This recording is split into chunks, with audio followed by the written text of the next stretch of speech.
اللہ تعالیٰ سوائے خارجی ہوتا کون ہے؟ خارجی وہ ہوتا ہے جو اپنے علاوہ کسی اور کو مسلمان سمجھتا ہی نہیں، صرف میں مسلمان ہوں اور کوئی مسلمان ہر جمعے 1500-1600 آدمی کو مشرک کرنا ہے، ہر جمعے 15-20 لوگوں کو کفر کا فتویٰ دے کے فارغ، یہ بھی شرک وہ بھی شرک، یہ بھی کفر وہ بھی کفر، فتوے پہ فتویٰ ہر جگہ۔ میرے عزیزو یاد رکھو، میرے رسول کریم جس طرح کافر کو کعبہ کھٹکتا ہے نا، اس طرح گنبد خضرا بھی بڑا کھٹکتا ہے، کافر کی آنکھ میں کھٹکتا ہے۔ ایک دفعہ نہیں، یہ پہلے بھی سازش ہوئی، آج سے 400 سال پہلے سلطان نور الدین کا جب زمانہ تھا، ان کا پائے تخت شام میں تھا، مدینے کے گورنر کوئی اور تھے۔ سلطان نور الدین کہتے ہیں میں ایک دن سویا، کہتے ہیں مجھے خواب میں مدینے کے چاند کی زیارت نصیب ہوئی، حضور میری خواب میں آئے اور مجھے یوں لگا جیسے مجھے کسی نے فرش سے اٹھا کے عرش پہ بٹھا دیا۔ محبوب ملے، حضور نے مجھے 2 لوگ دکھائے، داڑھی والے، عبادت کا نور ہے چہرے پہ، بظاہر نشان ڈال لیا ہے، متھا گھسا گھسا کے، کہا مجھے نظر آئے۔ نبی کریم نے فرمایا یہ دونوں شریر مجھے پریشان کر رہے ہیں، مجھے ان سے بچاؤ۔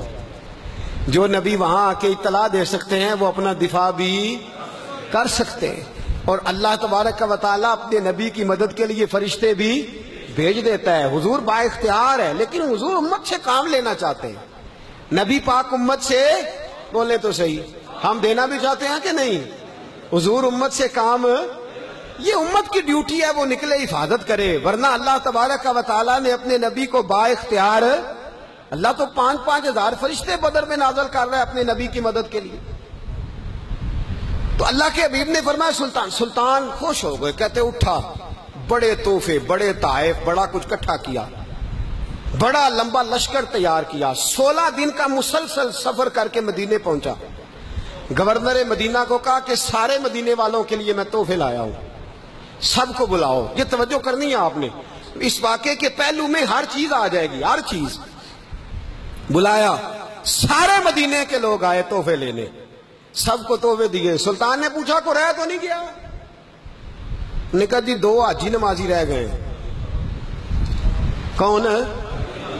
2 بہت بڑے مجاہد رہ گئے، بہت بڑے مجاہد، جہاد ہی جہاد، بہت بڑے سپہ سالار مجاہد 2 رہ گئے، حاجی نمازی پرہیزگار صوفی رہ گئے 2۔ کون سے؟ انہوں نے کہا کسی اور علاقے سے آئے ہیں، داڑھی بھی زیادہ ہے، سارا دن نماز پڑھتے ہیں، ساری رات جو ہے وہ عبادت میں رہتے ہیں، روزہ رکھتے ہیں، بس زور کے بعد حجرے سے نکلتے ہیں، صرف زور کے بعد، بڑے بولے بالے، بڑے اللہ والے۔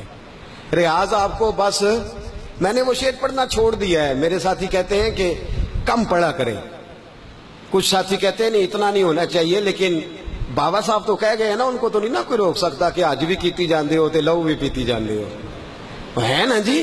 سب سے زیادہ آج بھی وہی کراتے ہیں، ٹریننگیں بھی سب سے زیادہ انہی کے پاس ہیں، لشکر بھی ان کے پاس ہے سب سے زیادہ، لیکن آج بھی کیتی جاندے ہو تے نال لوگ بھی پیتی جاندے ہو تے کھو کے مال یتیماں دا تے بھیج مسیتی جاندے ہو، پھٹ دلاں دے سیندے نہیں ایویں ٹوپیاں سیتی جاندے ہو، نفس تے چھری پھیر دے نہیں تے دمبے کیتی جاندے ہو، فرض پلائی بیٹھے ہو، نفلاں نیتی جاندے ہو، دسو تے سی بلے نوے کی کچھ کیتی جاندے ہو۔ اتنا خطرناک منصوبہ، اتنا خطرناک۔ سلطان سے کہنے لگے جی وہ زور کے بعد نکلتے ہیں حجرے سے اور صدقہ خیرات کر کے پھر حجرے میں چلے جاتے ہیں۔ سلطان کہنے لگا ملاؤ تو صحیح، جو بندے گئے وہ بھی بڑے بادب گئے، کہا جناب آپ کو بلا رہے ہیں، اس لیے کہ مدرسہ ہی بہت بڑا ہے، ان کا طریقہ ہی بہت بڑا ہے، کیا بات ہے؟ بلا کے لائے۔ سلطان نے دیکھا تو سلطان کی آنکھیں کھل گئی، کہنے لگے یہ تو وہ 2 ہیں جو مجھے حضور نے خواب میں دکھائے ہیں۔ نبی پاک نے، یہ 400 سال پہلے مولانا علی قاری لکھ رہے ہیں، یہ تو حضور نے مجھے خواب میں دکھائے، یہ تو وہ ہیں۔ اللہ اکبر۔ میں اکثر کہتا ہوں ہمارا کسی کے ساتھ کوئی ذاتی جھگڑا نہیں، اللہ جانتا ہے، بڑی جلدی مر جانا ہے۔ ہاں کچھ لوگ زیادتی کرتے ہیں دین کے معاملات، میری سرکار کے بارے میں زیادتی کرتے ہیں تو ان سے دل بھر جاتا ہے، ان سے تکلیف پہنچتی ہے، ان سے اذیت ہوتی ہے، ورنہ خون کے آنسو دل روتا ہے۔ امت کو ایک ہونا چاہیے، امت کو، لیکن امت اس وقت ایک ہوگی جب نبی پاک کے گنبد کے سائے میں ایک ہوگی، جب رسول اللہ کے گنبد کی ہریالی میں امت ایک ہوگی۔ میرے حبیب پاک علیہ السلام، یہ تو دو مجھے حضور نے دکھائے ہیں۔ سلطان کہنے لگا باندھو ذرا کس کے انہیں، ان کے گھر کی تلاشی لینی۔ ان کو باندھ کے سلطان گھر گئے تو گھر کے اندر کچھ بھی نہیں، بس صدقہ خیرات کا سامان ہے، قرآن پاک ہے، کتابیں ہیں، تفسیریں۔ جب اٹھائی نا چٹائی تو نیچے سرنگ نکلی ہوئی ہے۔ جب اس کے اندر لوگ گئے تو وہ سرنگ حضور کے روزے تک پہنچی ہوئی ہے۔ وہ کس ارادے سے آئے؟ سلطان نے جا کے تلوار تھامی، کہا تمہاری گردنیں اڑا دوں گا، بتاؤ کیسے آئے ہو؟ تو انہوں نے کہا ہم تو عیسائی ہیں،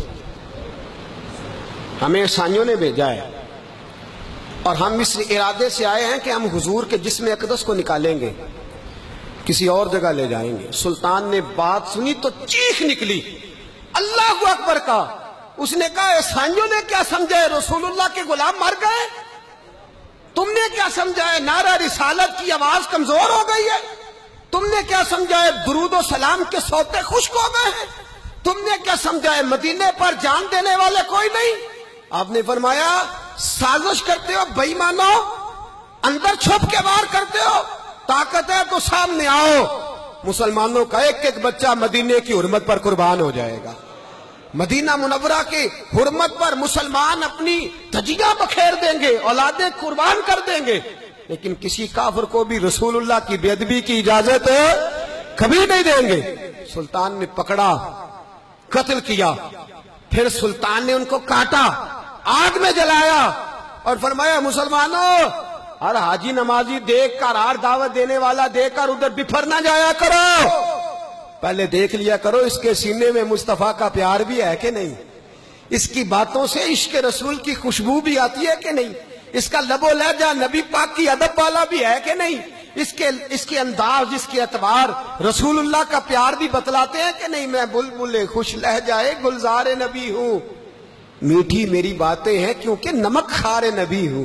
دیکھو دیکھو یہ رسول اللہ صلی اللہ علیہ وسلم کا فرما بردار۔ ایک اور بھی سازش ہوئی رافضیوں نے کی، انہوں نے بھی دو بندے ایک دفعہ بھیجے تھے، وہ بھی کھودنے لگے کدھر آئے ہو؟ پکڑے گئے تو کہنے لگے حضرت ابو بکر حضرت عمر کا جسم نکالنے آئے تھے، معاذ اللہ تعالیٰ، لیکن میرے رسول نے یہ حرکت بھی کرنے کی اجازت نہ دی۔ سلطان نور الدین کہتے ہیں یہ کام کر کے جب میں واپس لوٹا جا کے سویا تو مجھے پھر حضور کی زیارت نصیب ہوئی، مجھے مدینے والے محبوب کا پھر دیدار نصیب ہوا۔ حضور خواب میں آئے، فرمایا حبیب نے بتایا کچھ نہیں، بولے کچھ نہیں، بس مجھے دیکھتے جاتے تھے اور مسکراتے جاتے تھے۔ سلطان نے چاروں جانب کھدوا کے نا خندق، اس میں سیسا ڈلوا دیا، دیواریں پکی کرا دی، کوئی کھودنا بھی چاہے تو پہنچ نہ سکے۔ کہتے ہیں حضور دیکھتے جاتے، مسکراتے جاتے، اور جب میرے نبی میری طرف دیکھ کے مسکراتے تو مجھے یوں لگتا اللہ نے میرے لیے جنت کے سارے دروازے کھول دیے۔ مجھے یوں لگا جیسے جنت کی حوریں مجھے سلامی دینے آئی، مجھے یوں لگا جیسے فرشتے جھونکائے ہیں اور مجھے کہتے ہیں کیا تیرا مقدر ہے، کیا تیرا نصیبہ ہے، کیا تیری بات ہے۔ ہم ہر خارجی، ہر ناسبی، ہر رافضی کی مذمت کرتے اور مسلمانوں کو بتاتے ہیں پیغام وہی ٹھیک ہے جو امام حسین کا پیغام ہے، اور پیغام وہی ٹھیک ہے جو حضرت عثمان غنی کا پیغام ہے، جو حضرت عمر فاروق، حضرت ابو بکر صدیق، مولا علی کا پیغام ہے، وہی پیغام امت کے حق میں بہتر ہے۔ نبی پاک کا مدینہ امن کی دھرتی ہے، کتنا مرضی کسی کا اختلاف اپنی جگہ، پر دل کی گہرائیوں سے دعا نکلتی ہے، اے اللہ اپنے نبی کے شہر کو ہمیشہ امن اور سکون کی ٹھنڈی ہوا نصیب فرما، اور خدا بندہ تو میرے اللہ کارساز ہے، قدرت والا ہے، اللہ ہر اس نظر کو تباہ کر دے جو حضور کے مدینے کی طرف میلی نظر اٹھاتا ہے، ان ہاتھوں کو توڑ دے جو رسول پاک کے شہر نور کی جانب دیکھتے، اے اللہ تباہ کر دے ان لوگوں کو جو حرمین شریفین کی طرف بری نظر سے دیکھتے ہیں۔ اور ایک اور بات بھی کرنی ہے، دیکھو میرے حبیب نے فرمایا مسلمان ایک جان ہوتے ہیں، ایک حصے کو تکلیف ہو تو باقی سارا بھی۔ ہمیں کشمیر کی بڑی تکلیف ہے، کشمیر میں جو مائیں لاشوں سے لپٹ کے رو رہی ہیں وہ مسلمانوں کی مائیں، اور جو بہنیں گھروں کے اندر بین کر رہی ہیں وہ مسلمانوں کی بہنیں۔ امن، سکون اور پیار کے ساتھ ہم اپنے گھروں میں رہ رہے ہیں، لیکن کشمیر میں جتنے لوگ بھی شہید ہو رہے ہیں وہ مسلمان ہیں، وہ کلمہ گو ہیں، اور سارے کے سارے اسلام کے نام پر کاٹے جا رہے ہیں۔ اور کچھ نہیں ہو سکتا، آپ ووٹ دے کے حکمرانوں کو فارغ کر دیتے ہو، ان سے کبھی کہا کرو ان سے کبھی کہا کرو کہ خدارا کوئی بیان ہی ڈب کا دے دیا کرو، کوئی کم از کم مشق شوئی کا ہی کوئی فریضہ سر انجام۔ اور ہم لوگ بھی مست ہیں، ہم لوگ بھی مست ہیں۔ یہاں تو ہمارے ہاں شادیوں کے تذکرے عروج پہ ہوتے ہیں، طلاقوں پہ تذکرے موٹی خبروں میں لگتے ہیں، لیکن 40 کشمیری ایک دن میں کاٹا جا رہا ہے۔ یہ حساب ہونا ہے۔ ہم پڑوسی ہیں، وہ ہمارا نام لیتے ہیں، ہم سے پوچھا جائے گا صبح قیامت۔